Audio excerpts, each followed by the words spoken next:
Me, 25-year-old male, and my wife, 23-year-old female, are having our first child together. She is currently 9 months pregnant and could give birth any time in the next couple of weeks. The only major fight we've had throughout her pregnancy happened a couple of days ago, and it was about what we were going to name our kid. It all started when we found out the gender of the baby. We didn't do a gender reveal and decided to find out the gender at one of her checkups, because we didn't want to spend time making 2 lists of names, then have to get rid of one after. So after we found out we were having a boy, we sat down together and made a list. Almost all of the names she suggested were normal, until the one that caused me to write this post. She suggested we name our son Muna. She told me the name was from this movie she watched when she was younger, and that it always stuck with her. I told her the name was a little out there and he would get made fun of for it. She claimed he wouldn't, and we started going back and forth trying to decide whether to add the name to the list or not. Eventually she agreed to keep the name off the list. We picked some that we liked, and I thought that was that. Later on in her pregnancy, her mum decided to throw a baby shower, as it was her first grandchild, and my wife's pregnancy was almost over and we hadn't celebrated once. It was fine for the most part until we started to open the gifts. Most of them were normal baby things like diapers and bottles, until we got to her mum's gift. My wife opened the gift bag and pulled out a blue handmade blanket. It seemed normal enough at first until my wife unfolded it, and lo and behold, there was the name Mune written on the blanket. When I saw it, I was pissed but didn't want to cause a scene, so I stayed quiet. After that reveal, I had family members come up to me and ask me about the name and why I hadn't told them. I didn't know what to tell them, as I didn't have a clue about this either, and just had to embarrassingly tell my family that, which pissed me off even more. Once the event ended and my wife and I went home, I started to question her about the name. She got defensive and told me that it was a good name and that I was overreacting about it. I brought up the earlier points and told her it was a stupid name for a kid, and if she wanted to name something Mune so bad she could use the name for a dog. She got upset and called her mum to come get her. After she left, she called me and told me she wouldn't be coming back for a while. Everyone I've talked to about this has said I'm not the jerk, but now that my wife has been gone and I've been thinking about it, I feel like I could have handled the situation better. Am I the idiot? Now here are the comments. Comment 1. You are not overreacting and not the idiot. Tell your wife this, or better yet, have her read this. Naming a baby is a 2 yes or 1 no situation. You do not name a child something your partner does not agree with. You find a compromise. This is the start of many necessary compromises in life, and it is a total AH move to unilaterally decide on a child's name, despite your partner's misgivings. You need to put your foot down hard on this, because what she is doing is 100% not okay. She's absolutely not mature enough for motherhood if she cannot find a reasonable compromise on this. I am a mum to several kids. There are names I have loved my husband has not, and there are names my husband has loved and I have not. We have always landed on a name that ended up being a great fit for our children. They might not have been our first choices, but it's not about winning. It's about finding a name you both love that will be a good fit for your child, no matter what career they might have in life. And Chief Justice Mune doesn't have any weight. The only thing a name like Mune is good for is if your kid ends up the drummer in a metal band. Comment 2. Not the idiot. Congrats and good luck with everything. I'm also about to give birth and we haven't picked a final name yet. If my husband went behind my back and told his family a name and didn't bother to mention it to me, I'd be livid. Not to mention she told them early enough that they either had time to personalise or hand make a personalised gift. Names should be 2 yeses. I'm not going to comment on the name, but your wife is TA for making an important decision behind your back, keeping you out of the loop and telling people that's not okay. Hopefully things can settle down and you guys can talk it out soon. Hope all goes well. Comment 3. This is one of those 2 yeses, 1 no situations. You did not have 2 yeses, but your wife proceeded as though you did, even going behind your back to do so. Maybe it's her pregnancy hormones, but she's very much in the wrong here. Your kid is going to end up being called Moon Moon or something along those lines by his classmates. Kids are mean enough as it is. No need to give them ammo. Not the idiot. Now for the next story. I recently bought a semi-detached house and it's proving to be a lot more work than anticipated. We're having to rip everything down to its framework. My new neighbours are a bit elusive. I know there's at least a dad and a daughter, and the daughter has additional needs. We've been working for 3 months, and she's been having screaming fits every time we work with anything remotely noisy. There is also a son, and I know there is at least a mum somewhere, but I've never seen her. Recently we've moved to the bathroom, which seems to line up with their daughter's bedroom. Now the bathroom has been the worst room yet. Literally everything has to go. Sink, bath, shower, toilet, windows. Even the walls have to go. It's bad. We started 4 days ago. Immediately she started screaming so loud we could hear her over the tools and through our ear protection. When we continued the next day, her dad banged on our door. He explained that she's autistic and we're invading her space. Apparently the vibrations through the wall shook something off a shelf and broke. I apologized, and he seemed happy with that. Later that evening he came back, clearly home from work, and started laying into me and my brother, the one helping me. He called us inconsiderate bastards and left again. Yesterday he was red in the face with rage, asking if we're really that heartless to keep overwhelming her. I did catch sight of his daughter, and she did look distraught, so I apologized again but explained that I have to do it. Today he came knocking again and demanded we move on from our drilling. He explained that his daughter hasn't been able to recover from meltdowns, that it's been a constant battle for days. He and she are both exhausted.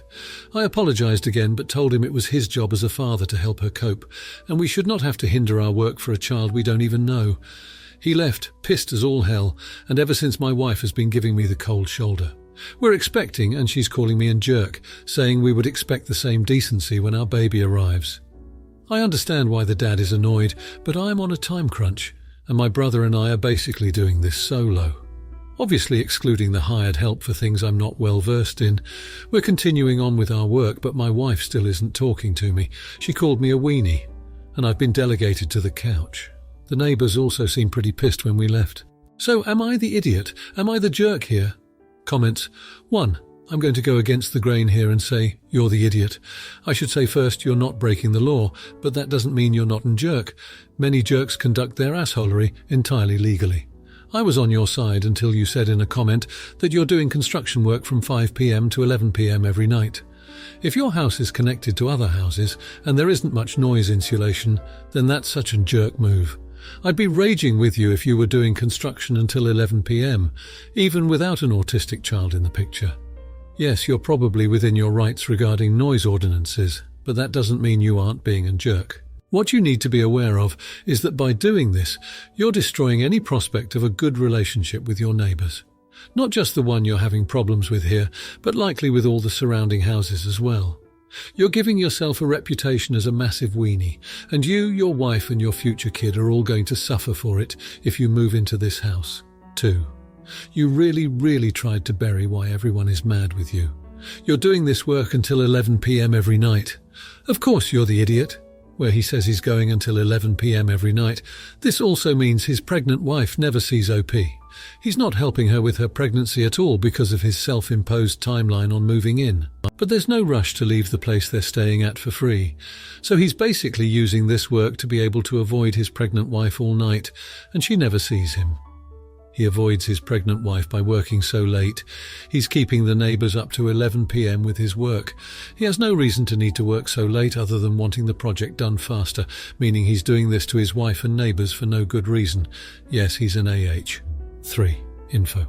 What sort of hours are you working on things? Some noise is unavoidable with shared walls, and you need to be able to do the work, and they'll need to help their daughter through things. But if you've kept her up all day and night for days, that's a big gap in the story. It seems like you could have told them when to expect the noise after the first time they came over, and it seems odd that never came up. Most neighbourhoods with joined houses especially do have stricter noise laws at night, and you may be breaking them if you are working late due to the rush you mentioned. If that's the case, give them some reasonable hours and find non-drilling parts to do at night. There's probably plenty of that as well anyways. Now, for the next story. I, 26-year-old female, am engaged to my fiancé, 33-year-old male, Brandon, and have grown close with his daughter Lucy, 4-year-old female. Lucy's biological mother, Natalie, 30-year-old female, has lost all physical and legal rights to her daughter due to neglecting her severely when Lucy was an infant. Not to get into great detail, but Natalie is addicted to opioids, and Lucy had a withdrawal period. Lucy and I have gotten close as I have dated my fiancé for almost 4 years. Lucy was born 9 months before I came into Brandon's life. We met at the hospital as Lucy had some major health issues in her infancy, due to Natalie and I have a chronic illness that pushes me into pancreatitis. She now calls me Mama, even though neither I nor my fiancé asked her to do so. I read her bedtime stories, and I'm helping her learn to add and subtract. During a get-together for Brandon's birthday I hosted at his house, Natalie showed up with her new boyfriend. Neither were invited. She tried to give Lucy a hug, but Lucy didn't know her. She came to Brandon and me instead and told us a stranger had come. She then asked me to make up her plate because Natalie began to throw a tantrum in the middle of the party, shouting about how she was going to take Brandon to court, and because she's the mom, she'll win full custody because she deserves to be in her daughter's life. During this time, Brandon took Lucy inside because she had started crying because she was scared. I admit I snapped. I told her she has no right to call herself a mother because she abandoned Lucy to go get high and sleep around. She hurt my baby so bad that she's 4 and needs to go to therapy and has physical health issues because of her. That she refuses to put her baby first, and at best she's an egg donor. I told her to get the frick out of my house and never come back. She wailed all the way back to her boyfriend's car. I admit I think I went too far. I know that drug addiction is a disease and people who suffer from substance abuse disorder need help. I think I went too far saying she was at best an egg donor. Brandon said I did nothing wrong. Am I the idiot? Comment 1. Yinta. This person showed up uninvited at your fiancé's birthday party and became unhinged. If it happens again, call the police so it is documented. I know she's an addict, but she has no right just showing up. Have her parental rights been terminated? It sounds like she has lost her rights, but there is a thing called a TPR. Also, if Brandon had an attorney, he should let them know this happened. Let Lucy's therapist know too. You are in effect the mother, and I hope you get married right away. Comment 2. Not the idiot showing up to a party you weren't invited to is not the way to try and initiate establishing a relationship with a biological child who doesn't even know you, and certainly doesn't indicate that she is fit for any sort of contact with the child she abandoned. If she has no legal rights to Lucy anymore, can you get a restraining order? Keep protecting her. Make sure any daycare school knows who Lucy can and cannot leave with. Comment 3. Not the idiot mama bear stands up for her step cub. She just trespasses, intrudes and insults. You'd think she has some issue. You may have been blunt, but nothing short to combat her absolutely asymmetrical attempt to see Lucy. I will not say her daughter either. Brandon is right, you did good. Only one AH here and we all know who that is. Now for the next story. My 20-year-old female co-worker Kate had a baby a little while ago, and in the break room during lunch yesterday she was talking about breastfeeding. During the conversation I asked Kate, "Hey, so what would happen if I were to drink your breast milk?" Kate said, "Excuse me." I did realise that it sounded like a weird question when you didn't hear the train of thought leading up to it, so I tried to explain myself and said, "I mean, is it okay because your baby is related to you, but I'd get sick because I don't have your same bacteria?" Kate didn't answer me. But our other co-worker, Lauren, then said, "Well, it can't be that. That's how it works, because then wet nurses wouldn't have been a thing." I've never heard of a wet nurse and asked Lauren, "What's that?" Lauren said, "It's when you hire a nanny who had a baby at the same time as you, so that she can also breastfeed your baby for you, but it's like an old-timey thing." So at this point, Kate said, "You guys are being DCKS," and left. I found out today that she's telling people that me and Lauren were making fun of her about breastfeeding.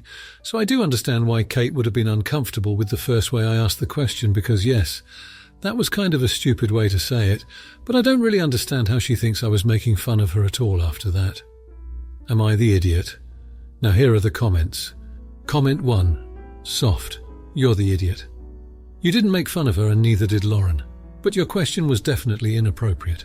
She's talking about her baby sucking on her breast to get food, and you were just like, "What if I sucked on your breast?" in different words.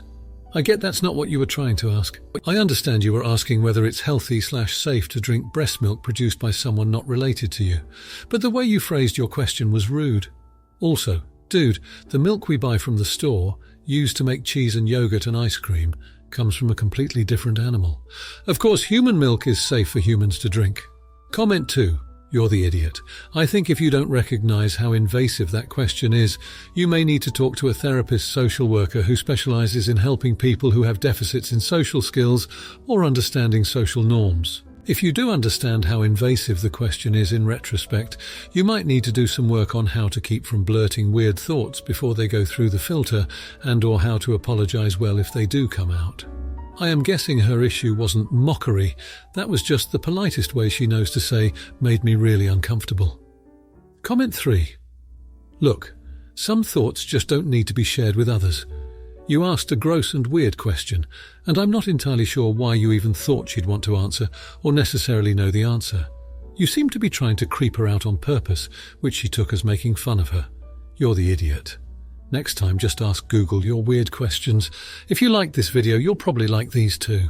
Also, while you're here, please consider subscribing. It's your support that keeps this channel alive and allows me to make better and longer videos. Have a great day.